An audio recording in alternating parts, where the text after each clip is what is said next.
colleagues, Prime Minister, representatives of the social partnership.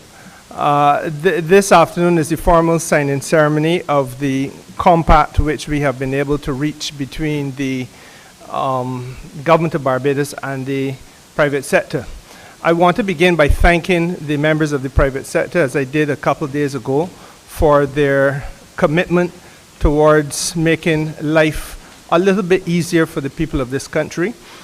We are conscious of the challenge that the first compact presented to a number of players, but we're ever mindful of the fact that it is now a time at which all of us have, without exception, to dig a little deeper and try a little bit harder in order to make sure that we're able to achieve stability, or maintain rather stability, across this society. Prime Minister, I don't think that I need to make any long speech with respect to... Give the public a summary of what it is that you I had actually done that before. Other appointments. I had actually spoken to the press on this matter late last week, but let me just say again, to give you some context, we have maintained the full range of products with the exception of the eggs which were in the initial compact. Outside of that, all of the 47 items are continued in this new compact. As you will recall, the very first arrangement saw a restraint on markups voluntarily done by the private sector. And let me just re-emphasize this point about it being voluntary, because there is a misunderstanding and I think a misappreciation of the way in which the private sector has partnered with government in this matter. We have not chosen to legislate price controls. We have instead used the age-old social partnership in Barbados, which I maintain has been an excellent institution, in order to negotiate and to find common ground. As a result of that, the restrained markups of 12 to 15% seen across the board in the first compact have been adjusted now to 12 to 18% on dry goods and 12 to 20% on those requiring cold storage. Outside of that, as I said, all of the other items, with the exception of eggs, are continued to be within the compact. And as the media has already indicated, with regard to chicken, that is a matter which is being treated to by the the poultry producers in Barbados on a case-by-case basis. I perhaps should also say that at no stage is there or has there been any failure to appreciate on the part of anybody the challenges which some of the smaller chicken producers would have faced in this country. It is for that reason that different types of interventions have been made by government during the course of the last year. And I say that specifically with reference to what I consider to be perhaps a little bit unfortunate type of commentary that was noted in the paper during the course of last week. I did not mean that to you personally, Colville.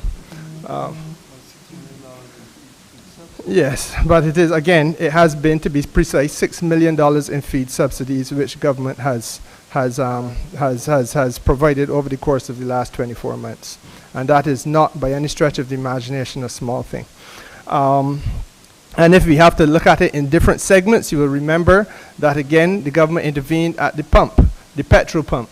And again, freight cost money and fuel. And so therefore, it is an effort which has been made by government across the board. But that gives the context to where we are today. And I want once again to underscore my own personal appreciation for all the members of the private sector who remained with us and held strong within this compact in the interest of the wider good of the people of Barbados.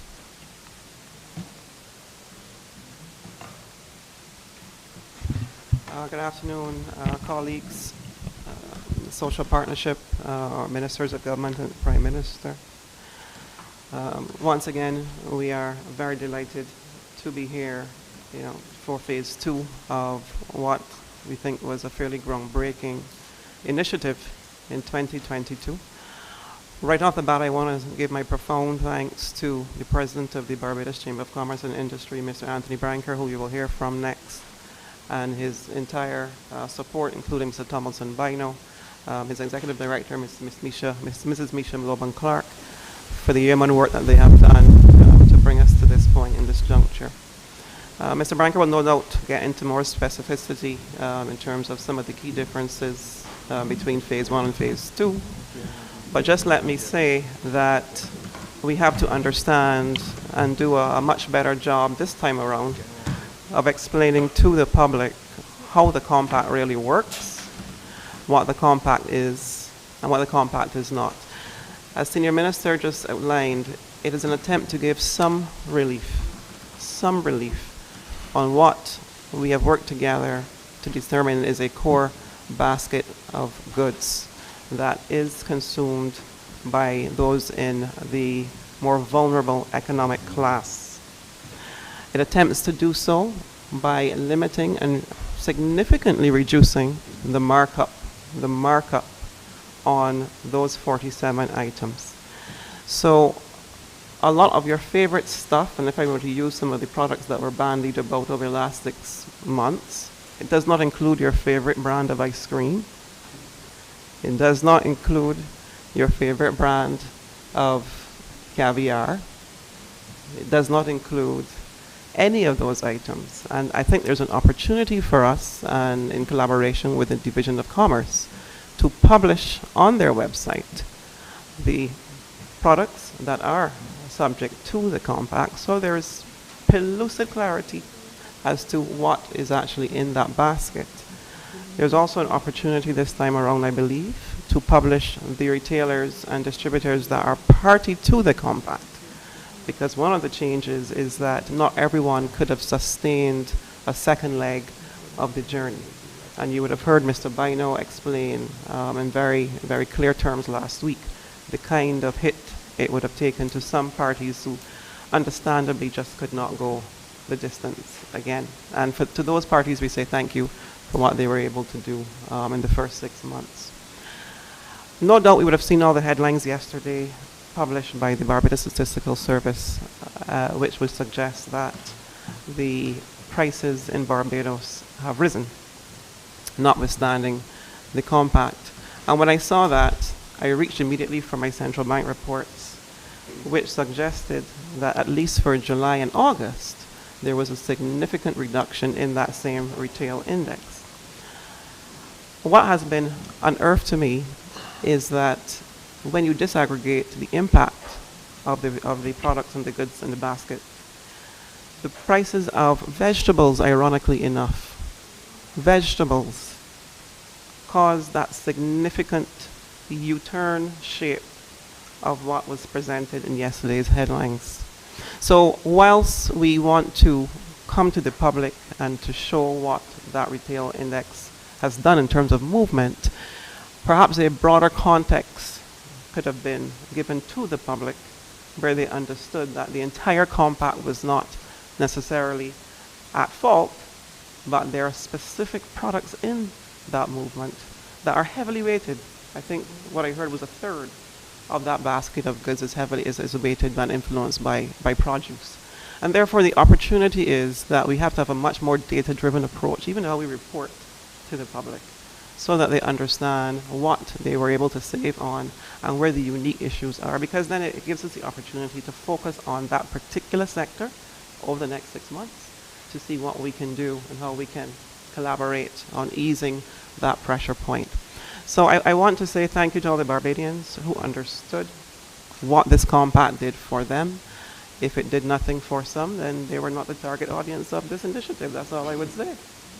But those persons who on the eve of the expiration of the first compact were asking for the compact not to discontinue, those are the persons that this compact was designed to benefit.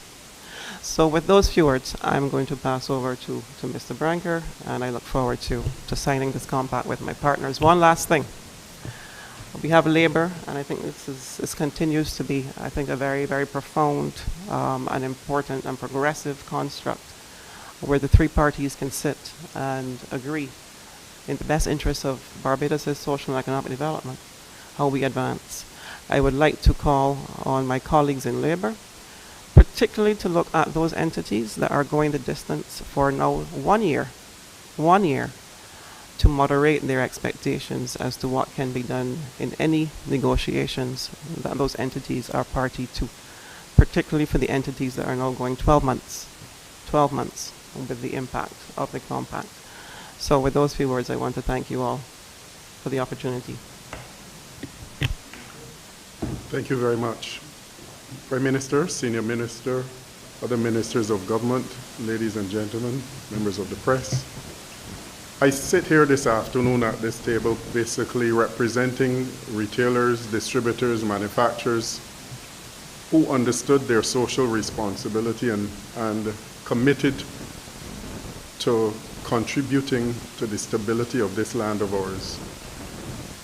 It was a difficult journey the last 6 months for most, if not all, of the persons in the compact. And the fact that we do have some persons not going for a second 6-month period does suggest that it was burdensome for some persons, more burdensome for some persons. But in fact, it still is a sacrifice. And I really want to commend and congratulate the members of the retail and distributive sector, the persons in the bakeries who are on board with us, because they clearly understood that we could not move from where we were between a markup of 12 to 15% and just end it like that, because the impact would have been too much for the Barbadian public. And so I think that we have to appreciate, and I want to reiterate this, it is not a price control. It is a markup on the cost of the goods that the retailers and distributors have agreed to. And therefore, as the environment around the world continues to fluctuate, prices will obviously fluctuate as well, but we have committed to holding our markups. And I can't reiterate that enough, because I know there are certain persons who try to suggest that we are somehow fixing our prices. That is not the case.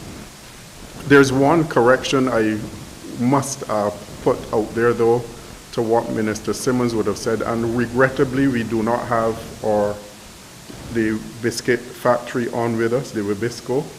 So regrettably, Minister Simmons, Wibisco has not agreed to be part of this compact, and therefore we have to mark that spot so the general public would understand that the Wibisco products that were a part of the compact for the last 6 months is no longer going to be a part of the compact going forward. That is regrettable, but each business has to assess their capability. So I just want to finally thank Senior Minister Simmons for the way that he led the negotiations, and Prime Minister Motley. This round of negotiations was robust, but at the same time, it was conducted in a manner that that what we were putting on the table was appreciated and understood, and therefore we are happy and pleased to be here today to be part of this signing activity. So I thank you.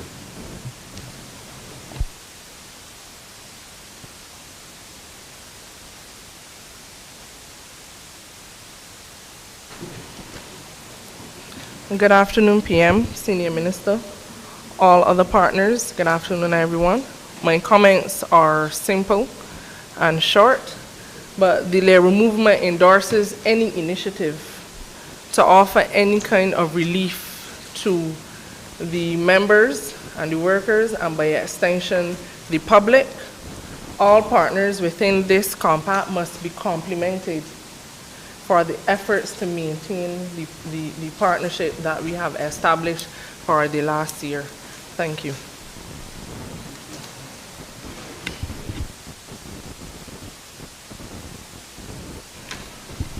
Thank you, Prime Minister. Thanks to the other members of the table. Labour, as was announced by my colleague, is appreciative of any efforts being made to alleviate the pain and hardship that they're facing in today's economy. And we mark this occasion as a forward step in the right direction. We believe that this, however, would be looked at as a component of the work that is being done by the social partnership to bring further relief to the members and citizens of Barbados. It is a difficult one, and we must acknowledge that anybody that is making a reduction in its overall operations has to be recognized. So we will not say that it is not a major achievement. It is. but it is part of a section of the overall process. This is markups come at the end. There's a whole lot of things that come before markups, and I believe that everybody at this table is committed on working on those components that will then redound to even better benefits to the members out there. So it is not all that everybody will expect, and we need to put it out there. It is not everything that labor expects, but it is a step in the right direction in the continued process. And we are committed to working together to achieve as much as we can in the environment that we're in. So I'd like to thank all the members who signed on, and to Minister Kerry Simmons, who led the negotiations, and the union looks forward to continue working with the partnership. Thank you very much. Thank you very much, Dwayne. First of all, let me start by thanking all of the parties who are here for the work that was placed in it. Clearly, Senior Minister Simmons led on behalf of the government, along with Minister Cummins and their officials. On behalf of the private sector, Mr. Branca led on behalf of the private sector because of his position in the chamber, and then of course Labour is witnessing. But like with everything else, let us remember context. When we started this compact in July last year, it came on the heels, and as the Minister of Labour walks in as we speak, it came on the heels of extraordinary increases in freight and fuel, energy prices in particular. The government had already taken actions in the budget last year with respect to capping the rate at which the freight prices, at which prices would be calculated for the purposes of taxation. Had we not done that, there would have been an escalating set of prices on consumers. We had also capped the VAT, the price at which we would take the VAT from fuel prices on, and then we came to the point where we were also continuing to see, in spite of that cap, fuel prices continue to rise. In July last year, fuel prices were much more than they are now. Today, freight prices are less equally than they were when we started to take the actions that we were taking. So what we have is an environment that is moderating at the international level, recognizing, however, that there is still some pressure on us, and the efforts of the private sector to moderate their markups, even with some slight increase on some with respect to dry goods and cold goods, still places us in a better position than a lot of others, because we have agreed with the approach that has brought us safely thus far for the last 4.5 years. Share the burden, share the bounty when it comes again. And it is against that backdrop, therefore, that we do recognize that it is beyond their control to deal with prices that are being imported, but it is within their control to moderate the extent to which they may profit from them. We see all the stories globally with oil and gas companies making $200 billion in profit, and we all know why. By the same token, what we have taken a decision to do, and we've done it, and government has extended it with the VAT at 10% for electricity rates up to 250 kilowatt hours again, and we're extending it, we hope, until the 30th of September in the first instance again, to ensure that we can keep the pressure off of persons. But context means everything too, and we get it, because that's why ahead of time, the decisions that we had made to be able to reduce corporation taxes, the decisions that we had made to be able to reduce personal income taxes, all of you in front of me have benefited from it for the last 3-4 years. The decisions that we made to increase reverse tax credit and who could benefit from it. The decisions that we made to increase welfare rates by 40% and to also broaden the platform of rates that were then available to persons. All of this goes into the mix. But it is hard. And it is hard because we just happen to be living in a world that is significantly different from the world that we were living in at the beginning of this century. And regrettably, there are times in life and the Bible tells us the stories, history tells us the stories, that there are peaks and valleys. And regrettably, the world is going through a valley. The fact that countries across the world have had to use monetary policy, the use of interest rates, increasing interest rates to moderate cost of living, tells you that we do not walk this journey alone. But equally, we are not without capacity and power. And that is why we said from the beginning of this compact in July last year, this does not cover everything. It would be impractical for us to believe that it could. But it covers 47 basic items. Initially it was 49, I think. It covers 47 basic items that almost every Barbadian household will have to use. And there are those who may want to continue to have a range of cheeses or a range of different choices. We get that. But now is the time for us to deal with necessities as opposed to what we would like, what we want. And therefore the government is happy that we have been able to work constructively with the private sector and with the labor movement in order to be able to say to this country, brethren and sistren, look, we see still rough. It may not be as rough as it was last year, but it's still rough. And when you see rough, you don't swim freestyle. You may not, and for sure can't swim breaststroke and backstroke. You might get a dog paddle, or you might have to float and come in. We know it in our lives every day. How many times people have had to say to somebody else in the family who would like something, I hear you, I want to give it to you, I love you, bad, bad, bad, bad, bad. But at this point in time, I got to hold strain, and when I could get back there, you can get it. When you got 3 sons, so you know exactly what you're talking about. You understand? And all of us may know that you may even have had an intention to do X, but if something else happened to somebody in the family, what you got to do? Press pause and hold again. So this has not been an easy time to govern.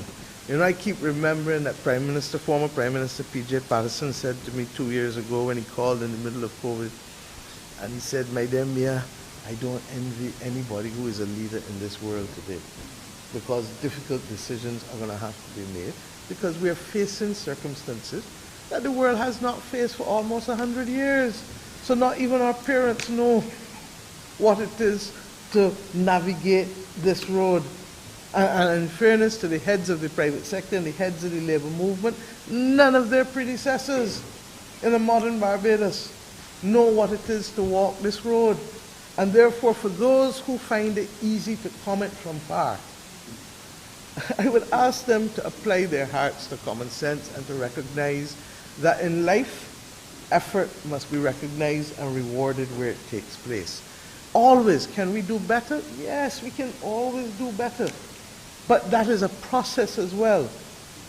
Now, there's something in it for everybody, and I agree with Mrs. Tanis, who recognized that in the reporting of the matters yesterday, that it did not quite show the drop, and you can go and look, and I'll give you the graphs that show the drop that took place in July and August and September on food prices in October. Now you had a little bump again, but then we all know what the world has been going through in the last 2 months as well. So that, but we have capacity to overcome that area in which the problem came. The problem was with what? Was with what?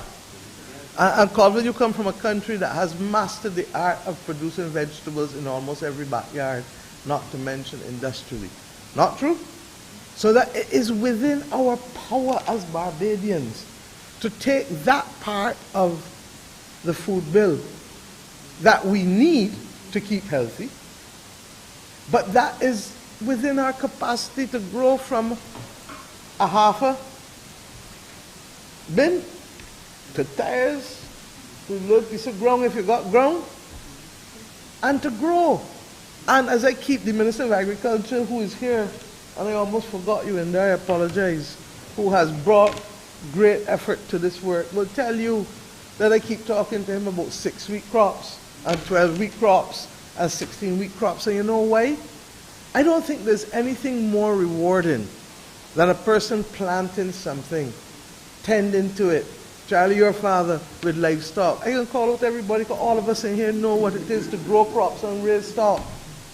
But we need more, Sharon, you understand? We need more people to be doing it. Because if more people do it, what do we have? A barter economy, effectively. You got squash, I got cucumbers and tomatoes and lettuce. You understand? You got lamb, I got some chickens. And that's how our families lived before. And I'm only asking that even as government and the private sector and the labor movement try to do our best institutionally, that we ask Barbadians and Barbadian households to also step up to the plate and to make sure that on some things that may well be beyond our control, like feed prices, and we're trying to find other policy initiatives to deal with it, that we are in a position to moderate. Because the hardest thing when the sea is rough is to keep your head above water and to allow life to continue. There will be a time when you will get back and moving. And when I look at what is before us, as I said, in terms of the capital program that the government has, both on and off balance sheet, which you'll hear a lot of. Tomorrow the estimates will be laid. The process of unfolding the program of government over the next 4 weeks will take center stage, both in terms of its expenditure, its revenue, its macroeconomic and fiscal and financial policies, that we will understand that we are heading in the right direction, but we have not yet reached safe harbor. Things are looking better. The clouds are not as heavy as they were before, but we have not yet reached there. And if you try to let go your hand and to do everything as you are coming to shore before you get to shore, a riptide can still take you away. And people can drown sometimes in 6 inches of water, far less 6 foot of water. So I'm asking the country to bear some more. Bear with us. We are going to get there. We are better than we were, God knows, that we were last year, and certainly 2020 and 2021. But it is a process. All of us know that when we have an injury, as much as we want to get up out of the bed, you're a footballer, you're injured, you sprain your ankle, as much as you want to get up and move immediately, there's some things that you just have to allow the passage of time to help you with.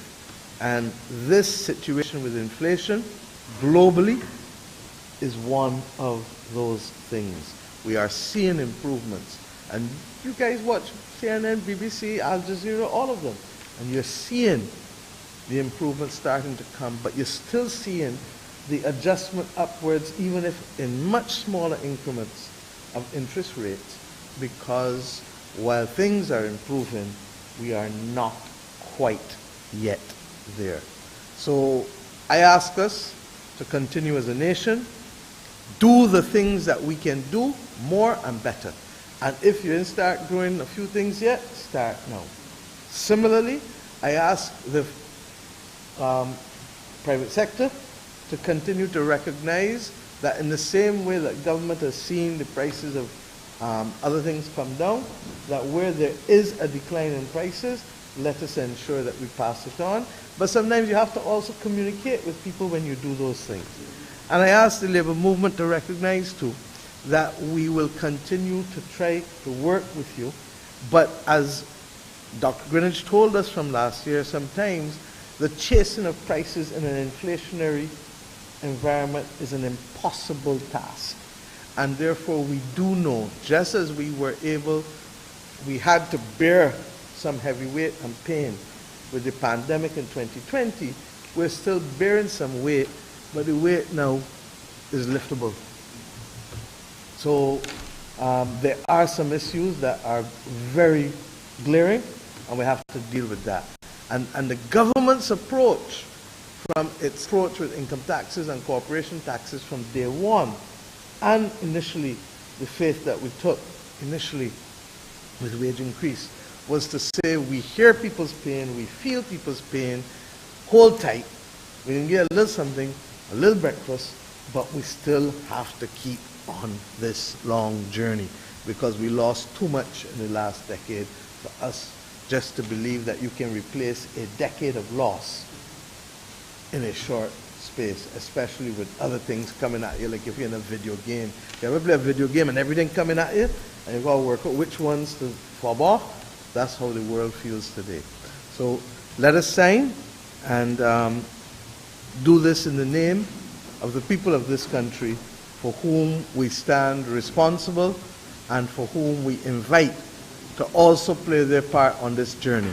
Thank you.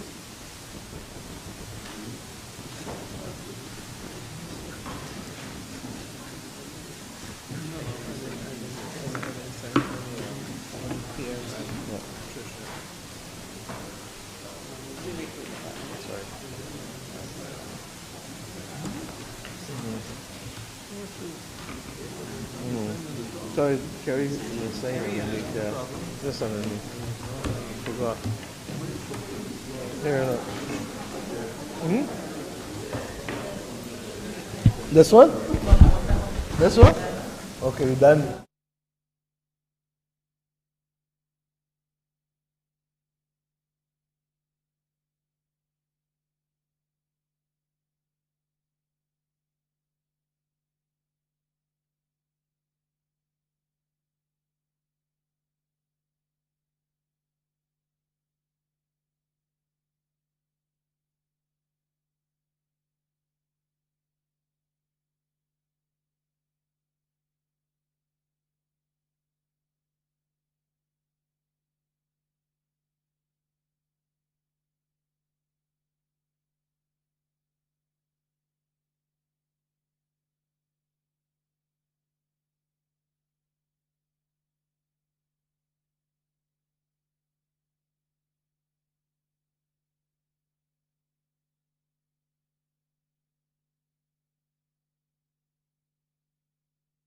Close, let me say that there is nothing more humbling than being able to participate in a national exercise that binds all of us together. And that has been the beauty of this country that we have inherited, and that is the kind of country that we want to continue to manage and leave for our children and our children's children. What we are doing here, some may take for granted locally, but this is not the norm in the majority of countries of the world. And people are left to their own devices and to face the winds on their own. Mercifully, it is part of the Barbadian DNA to find common purpose, even if we can't agree on everything, but to find common purpose where we can, especially in difficult times, and to come together. Okay, so thank you for coming. Is there any questions before we go?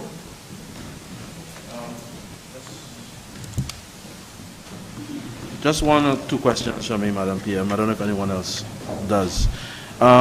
If we may go back to the issue with the chicken farmers, while we don't know who are the persons, who are the players participating in the compact, there has been the issue raised that by the smaller farmers that they could be priced out of the market if larger players reduce their prices within the parameters of the compact. How would you respond to that concern? I think all of us have agreed that we have tried to create room for all of the persons, small or large, but in particular the smaller farmers. We would not have been subsidizing feed in the past if it was only the larger players who could absorb some shocks. We've done it on behalf of all. And we are trying to make sure that there are other prices and other input costs that we can hold a line on where possible.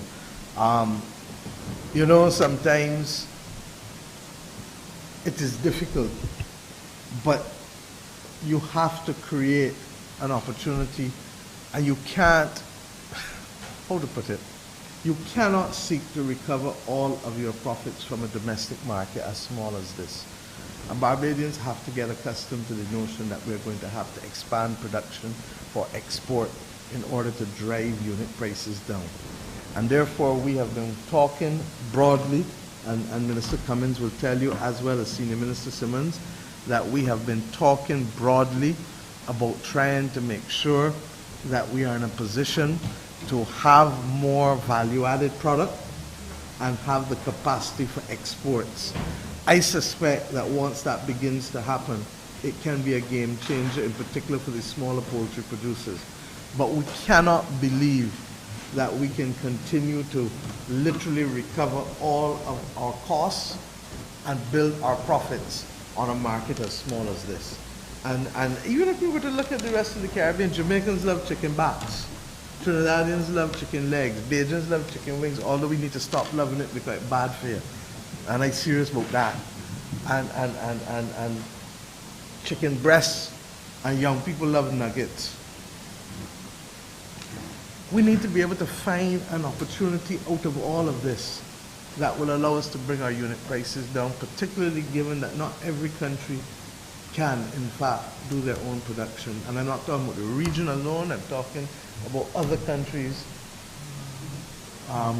within oceanic reach. Okay? Any other questions? Yes, Madam PM. Final question from me, and I want to thank you for stating at the beginning that I have the opportunity to put in a question outside the scope of this discussion. I know that if I didn't let you do it, you're going to come and ask me on the side video. Yeah. So, the issue was raised as it relates to the choice for governor of the central bank. The concern was raised that given that he was a key architect, for want of a better word, of the board program, he basically has been asked to monitor the success of his program by being now assigned as governor of the central bank. What would you say to those critics? I know you know better. Because I know that you are one of the people who write enough stories in the nation, and that you can tell that person who made those comments that if he looked and asked who was on the bird monitoring committee, because there is a separate committee to monitor the bird. The lady to my right is a co-chair of the bird monitoring committee. And the notion, therefore, that it is the central bank who must now monitor bird, and hence there is a conflict of interest, is perhaps one of the more unfortunate comments I've heard from anybody seeking to lead in this country. If they do listening to us, then they need to listen a little better. And if they don't want to listen, they need to go and do their own research and to perhaps go and look at Section 6 of the Central Bank Act, which makes it very, very clear what the role of the central bank is, and nowhere in there is it to monitor and to be an independent monitor for that committee. It is significant that the Bird Monitoring Committee is the private sector and labor monitoring government. But the central bank is at the core of helping to be responsible for this country's monetary policy, interest rates, etc. Helping first and foremost to do what? You know the first thing the Act says?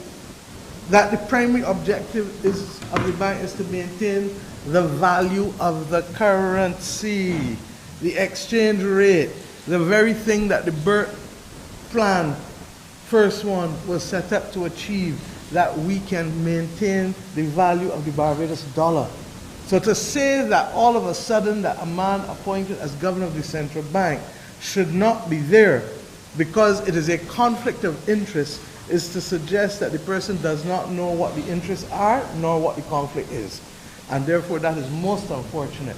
And I would just ask people to go and read, because if you read Section 6 of the Act, it is very clear what it is. And if you go and read your own stories, you don't say, head of the Burt Monitoring Committee, Dr. Kevin Greenwich, head of the Burt Monitoring Committee, Dr. Cleverston Haynes. You said head of the Burt Monitoring Committee, Mrs. Tricia Tannis, and then the head of the representatives of Labour. So, please. And I think that the stories that you've carried from others would suggest that there has been overwhelming support for the appointment of the Central Bank Board, for which I simply concurred. And secondly, that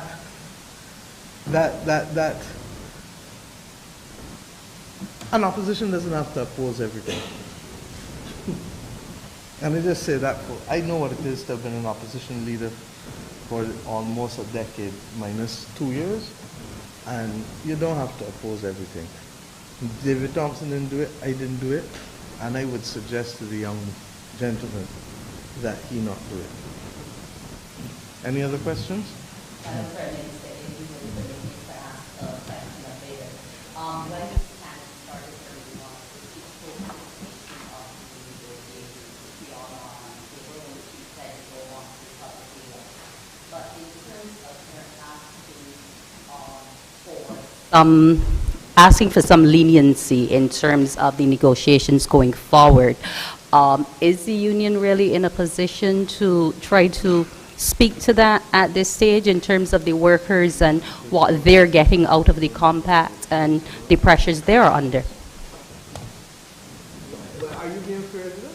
Because if I was there, I would I'm tell not you that being you only argue a case once and that's in court. And I only negotiate a matter behind closed doors. Which I preempted and said I understand they didn't want to discuss it public before, but they only can tell us what their workers are facing at this stage.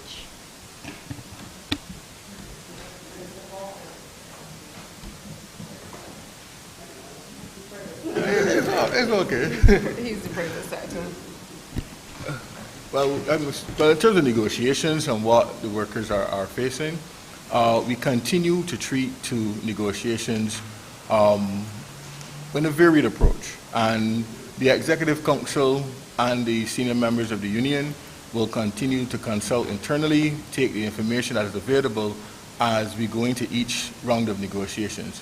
And that's the philosophy we are imposing. We are having constant discussions with our members, and we are taking each negotiation as it comes.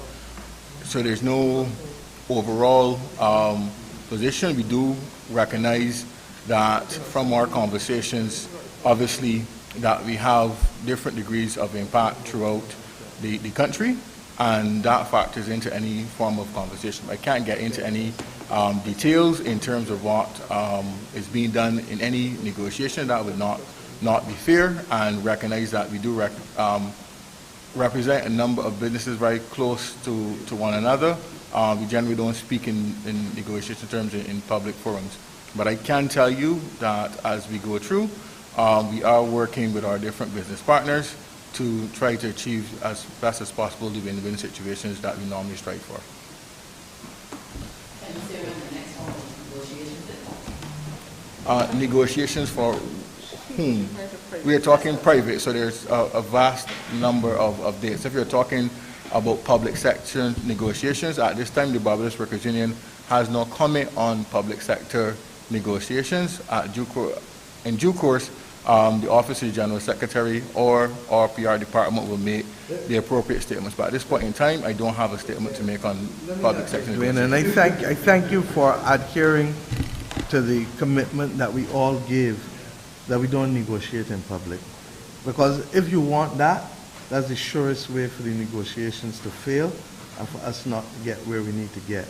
And suffice it to say that negotiations have resumed and are ongoing.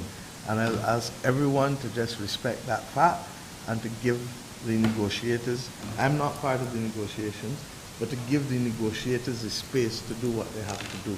And at the appropriate time, we report, okay? And to back up what he said, with private sector negotiations, same thing.